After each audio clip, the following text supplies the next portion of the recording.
What's happening, everybody on YouTube? Steve here, Rake and Profit over at rakeandprofit.com. Coming back to you with another video. Just left the gym, so I'm a little sweaty right now, so excuse me. But I wanted to create a video updating you with my real estate journey. So, I don't know, it was a couple months back, probably over a year ago, I talked about the idea of investing my money into real estate. And as somebody who's self-employed, such as myself, who doesn't have a retirement plan, obviously I don't have, a pension plan that I'm going to be being able to rely on. And also, I hadn't really been doing much investing. I was making a lot of money with eBay, with Amazon, with YouTube, selling digital products, affiliate marketing, Kindle publishing. But it was all just sitting in my bank, pretty much collecting dust. Or, I had some of it in a SEP IRA with the stock market, but it's fluctuating up and down. I really needed something to invest my money in. So I shared with you guys that I was going to buy a multifamily property, and I told you that I was going to update you along the process. So that's what I'm doing. Hopefully, these videos can inspire you and educate you a little bit and share with you how maybe you can go from reseller to real estate investor as well, whether that's just purchasing a single family home or a multifamily home, such as in my scenario. So I'm going to share with you the ups and downs, wins and losses, and yeah, go from there. So just a little bit of backstory. I put a 2-family multifamily property under contract. It's a side-by-side unit. It's around 1,700 square feet, 2-bedroom, 1-bath. Roof is only 5 years old. It's got gas heat, 2 furnaces, obviously a furnace on either side that are only about 10 years old. Property's in great condition, and I purchased the property with conventional financing. Considering it was my first property, I didn't want to over leverage myself with like an FHA loan and then get smashed over the head with the PMI, which is private mortgage insurance. Anytime you go below 20% down on a property, you get hit with this insurance that essentially you have to pay. It comes to about $150, $200 for me. And I just wanted to avoid it. So went conventional, 25% down. After all said and done with the down payment, closing costs, it's gonna come to around $70,000 out of pocket. Now, my cash on cash return is going to be around 9% on my money. And based on the numbers, breaking it down, considering vacancy rates, repairs, capital expenditures, all the expenses that go along with it, obviously taxes, insurance. I actually did a video talking about how to analyze a real estate property and all the expenses that go into it. I'm going to be cash flowing, if the property was fully performing, around $500 per month. But considering that I'm going to be I'm going to be owner occupying the property, it's not going to be cash flowing at all. So I plan to live there for at least 1 or 2 years and then acquire another property, move a second tenant in, and have it fully performing. But some of the benefits of real estate is not only cash flowing, right, which is the profit you make each and every month after expenses, but there's equity. Your tenants are actually paying down your mortgage. So when they're paying down the mortgage, you're building equity in that property. That's huge. There's also tax benefits to owning property, and over the long haul, over 10, 15, 20, 30 years, real estate has been known to appreciate, go up in value. So there's a lot of different benefits to this. There's a lot of different angles of why you might want to get into it.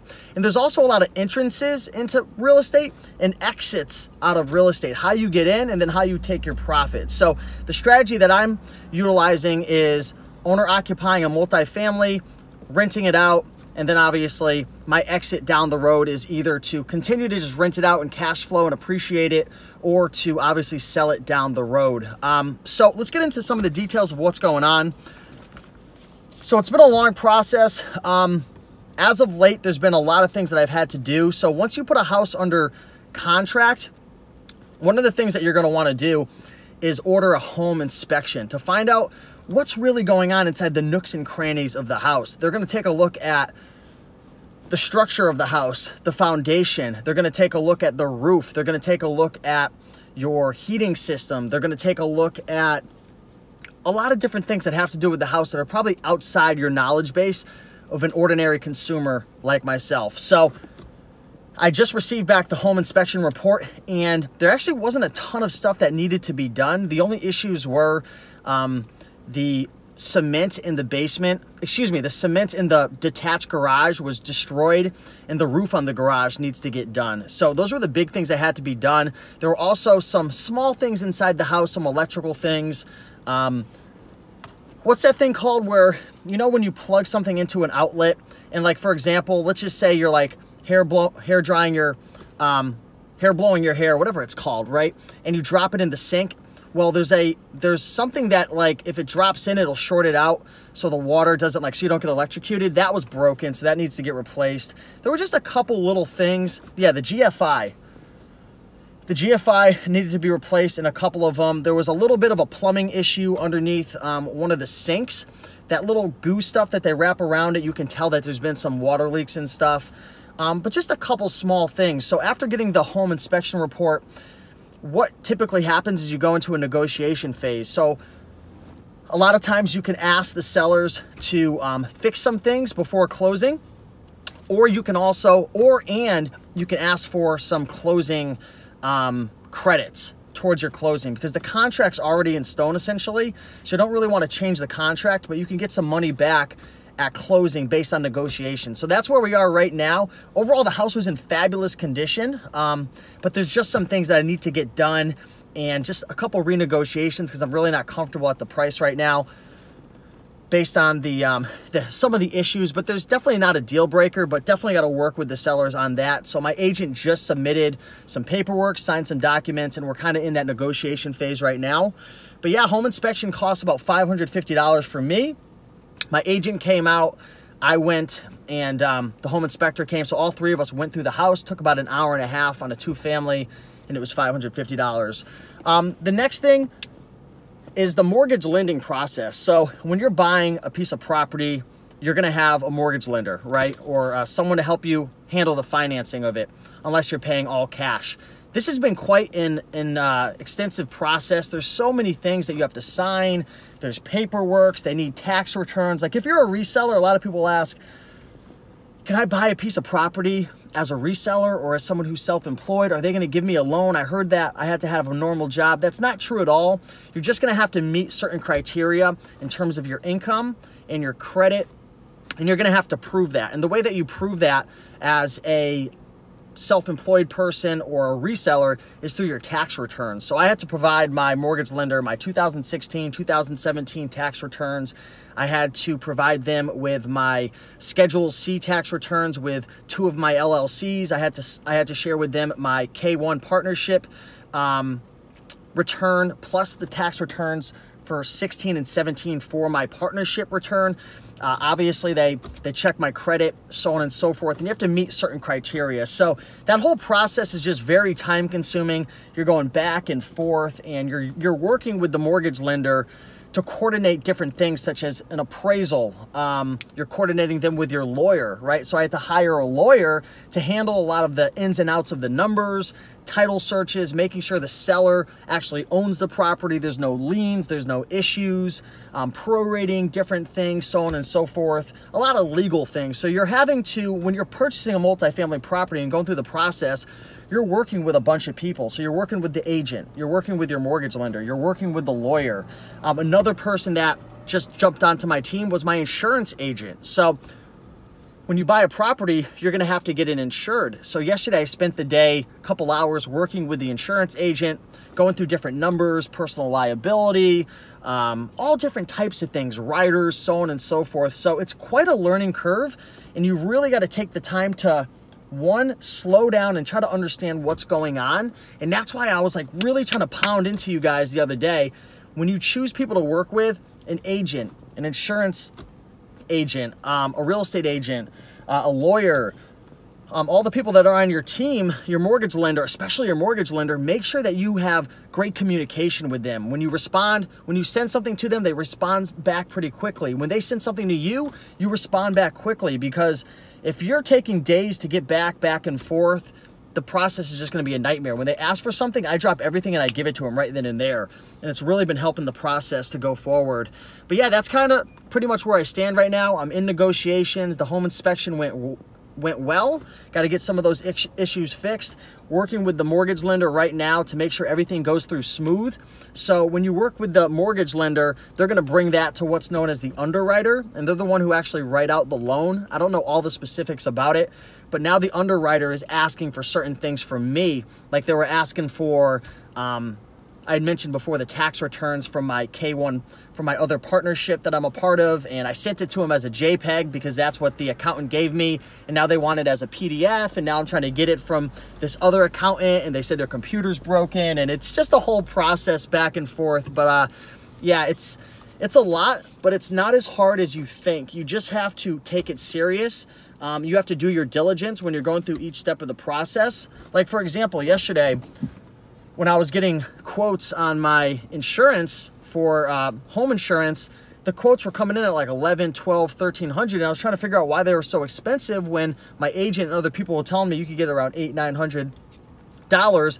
And the thing is, they set all the perimeters for the insurance sky high, and some of the things you don't need. Like for example, on one of them, they had my personal liability, which is, I think I'm getting this right. Like if you took your house and emptied it upside down, what's the value of everything in your house? And for me, you know, it could be $10,000, $15,000, right? It's probably average. And they had it up at like $150,000. So when I lowered that down to like $30,000 or $40,000, it dropped at like $100, actually $125. And then you could, you know, adjust your premiums and your deductibles, I mean, all different things. So take it slow each step of the process, but making a ton of progress so far. Closing for me is on February 8th. So February 8th is my closing. By, I believe, February 1st, I need to have my mortgage commitment in stone, which is essentially the mortgage broker, underwriter are like, all right, we're good to go, we're signing off. There's going to be no issues there. And then it's just facilitating the process with the lawyer, the closing, making sure everyone's there on the closing date, and then you get the keys. So it's been awesome. Definitely got to pat myself on the back so far. Really proud of myself. And, you know, even more importantly, what's made this process much easier is finding great people to work on my team, finding an awesome agent. He is a killer. Finding an awesome mortgage lender. My mortgage lender, she's a shark. She's a beast. Maybe one day I could get them on the channel if you guys are interested. But yeah, working with the right people, asking for references, getting multiple quotes. You know, there's a couple things that I probably could have done a little bit better. But overall, I think I did pretty well, and I'm excited about the process. Colorado Kid says, it's a lot of work getting into the real estate game. Good job staying on top of the work, Steve. You're a hustler, and you're going to kill it in the real estate game. So we'll see. I'm excited about it. You know, so far the property looks great. The numbers are good. I'm actually in a very nice part of town, great schools, surrounded by highways. It's literally in the center of Connecticut. There's a lot of, I don't know if I want to say new construction, but there's some big businesses surrounding me. I'm actually quite close to a large turnpike, which has tons of commercial, residential stuff. Lots of grocery stores. It's just a pretty cool area, and low crime, high rents. Rents are high, so you're going to get a certain type of tenant. So I'm happy with it. You know, was it the best deal in the whole entire world? Probably not the best deal in the whole entire world. I feel like if you want to get the best deals, you've got to maybe look into like foreclosures or short sales, or maybe bank repossessions, or getting into properties that need a lot of work, that have a lot of damage, and maybe you can like go in and fix it up. But I didn't want to get in over my head for my first property, and I just kind of want to get a taste of it. And overall, I'm still going to be making and saving money, because right now my rent at my apartment is $1,500 a month. So moving into here, my mortgage is literally only going to be like $950, and then after expenses and everything, and taking in consideration, you know, vacancy rates, capital expenditures, repairs, landscaping, all of that stuff. And I might even be able to minimize some of that. I'm very conservative. I don't know if you guys know, but I grew up in a Jewish family. My father's Jewish. I'm very conservative. I look at my numbers. I never like, I'm not the type to be like, let's just like pretend this isn't going to happen and pretend that isn't going to happen. Like, my numbers are very conservative. So at the end of the day, my expenses are going to be around $1,900 per month. And again, if it was fully performing, both sides, if they were both rented out, right now there's only one tenant and they're locked in until September. That's going to be bringing in $1,200 a month. But if it was both in there, I'd be cash flowing about $500 a month. But that's not with a management company. I'll probably manage them for a while just to learn the game, and then down the road maybe do something different. But yeah, that's where I stand. Hopefully you guys enjoyed this video and the transparency that goes along with this. You know, a lot of times you watch these YouTube channels and maybe you see people who've been making videos in the eBay, Amazon game for 6, 7, 8 years, and they just don't seem to be evolving. And there's nothing wrong with that. Some people just they wanna go in and thrift, and they wanna go to garage sales and flip, and they wanna make their 50 grand a year or their 100 grand a year, whatever it is. That's probably the average for someone who goes full time or really scales it, and they love it, and that's fine. But there's other people like myself, and I'm not saying I'm better or worse, so don't take it the wrong way. There's other people who have maybe bigger dreams and aspirations in terms of like income goals, investment goals. Some people love being active in the business. Others want to build something that's a little more passive so they can travel. So there's really no wrong answer. But for me, I love traveling. I've got some bigger dreams of bigger houses and traveling goals, and I love having the resources available in the form of money to be able to invest in myself, self-development, conferences, events. I want to be able to take care of my family. You know, I don't want to do, like, I look at my family and know nothing against, you know, my mother and father and even like grandparents and just people in my family. They work until they die a lot of times, or they work until, you know, they're 65, 70, they have like 100 grand in the bank, and they're just like penny pinching, and they're worried, and they're like, it's just, I don't want to go down that route, right? I want to have investments, and I really truly feel if you've got, you know, when you retire 60, 70 years old, if you've got a couple properties, even just a couple, 1 or 2, but I mean, if you have 4 or 5 properties and they're all paid down or close to it, and you've got that rent coming in every single month, and, you know, at that time you have enough equity where you could just hire a management company and just deal with, you know, some of the overarching stuff. You're not having to collect rents, and you're not having to deal with fixing up the property and stuff. Like, that's a retirement plan that I look forward to. And then obviously down the road, you could sell it and cash out big and then go drink pina coladas, right? So that's it. Appreciate you guys. Keep on making that money. If you have any questions, drop a question down below. Obviously, I'm not an expert in this field. I'm just getting started, so don't take this as expert advice. I'm just sharing my journey, and I appreciate you all. Yeah, Real Girl says it's best to have more than one income stream. Exactly. In today's day of age, don't just put all your eggs in one basket, because the odds are someone's going to take that egg away from you at one time or another, especially if you're relying on platforms such as YouTube or Facebook or Instagram or eBay or Amazon or Poshmark or Etsy. You do not own those platforms whatsoever. So don't have all your eggs in one basket. You know, the odds of you getting kicked off are probably low unless you do something crazy, but it could happen, and it happens to people. And I know someone who got kicked off eBay the other day, and it sucks. So, you know, it is what it is. But thanks for watching, guys. Smash that like button. I'll see you in the next one. Peace.